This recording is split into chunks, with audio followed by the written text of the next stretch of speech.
Yan, nandito naman tayo sa table nila Coach Divine, Coach Chris, and Coach Efrain. So, samantalahin natin yung pagkakataon. Siyempre, tapos na sila mag-breakfast. So, masa full pack yung mga sasabihin nito. Punong-puno, siksik, liglig, at umaapaw. Ayan, ano yung masasabi natin, no? This experience naman natin ngayon na nandito tayo ngayon sa The Farm. Ayan, ladies first. Oo. Ay, sarap sa The Farm at San Benito. Grabe. Ang relaxation, na-relax kami and nabusog kami. Ang sabi daw, mag-detox. Ginawa namin, nagbago lang ng food, pero marami pa rin food ang pinakain sa amin as usual. Ang F2N Marketing, pag nagbigay ng privileges and perks and rewards and anything, talagang may enjoy mo. We really have enjoyed. And na-enjoy pa rin namin ngayon kasi ngayon pa hindi pa naman kami, mamaya pa kami mag-check out. Grabe ang na-experience namin dito. Kung pwede lang mag-extend kaya lang, we have to go back to work. Siyempre, Yes, siyempre. Ngayon, ang masasabi ko lang dahil sobrang ganda ni F2N, come and join us kasi next year hopefully makasama na namin kayo. And here in F2N, we work smart.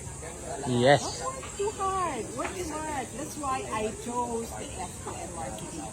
Almost 5 years na in November 2019. 5 years na ako dito and still, kung sabi nga, alive and kicking and very strong. Yes. Stronger and powerful because of the good marketing plan and the good family that we have, loving family of F2N Marketing. Trending na trending ang aming products sa F2N Telebroma Superfood. Walang nakakapantay. Okay? So, Yeah. thank you F2N. Thank you for everything. Yes, thank you, Coach Divine. Dito naman tayo sa kanyang partner, no? Coach Chris.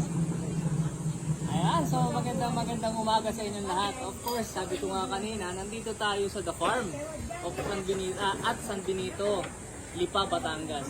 Ang maganda rito actually, ang hindi nakikita ng iba, bakit kami nandito? Ang mahal dito hindi naman mura di ba? Pero the point is, sabi nga natin, kapag tama lang ang ginawa mo, tama ang sistema mo, tama rin ang reward mo. Lahat kasi dapat, lahat ng ginagawa mo dapat merong reward. So dito, nakikita natin, di ba? Well compensated talaga yung ginagawa natin. And katulad nito, yung ating director's getaway, ano nga to game changer. Di ba? Kasi usually, ang director is more on sailing, director sailing. This time, iniba naman.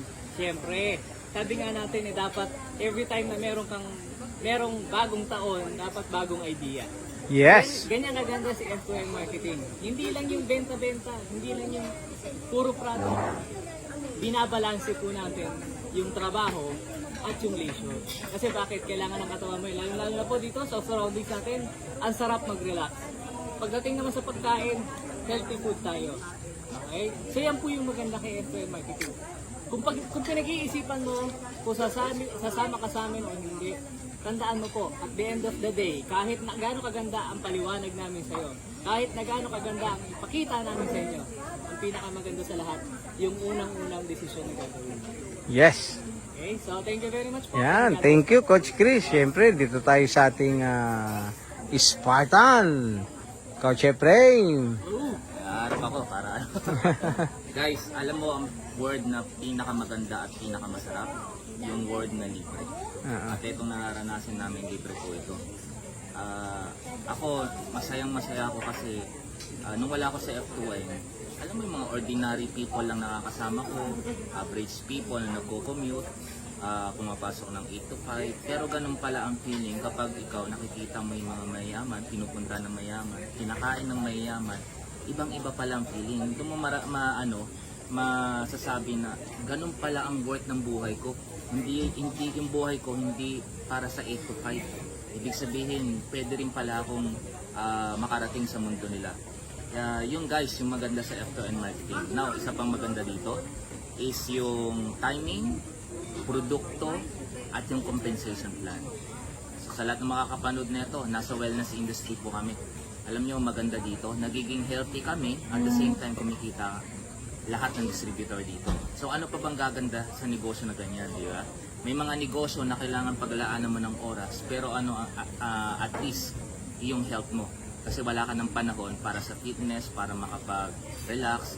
So ganun din eh. So maganda dito, kung maging negosyo ka, piliin mo yung hawak mong oras mo. At sa Yes. FYN marketing lang nakikita yan. Yes, thank you, thank you, thank you. Yan.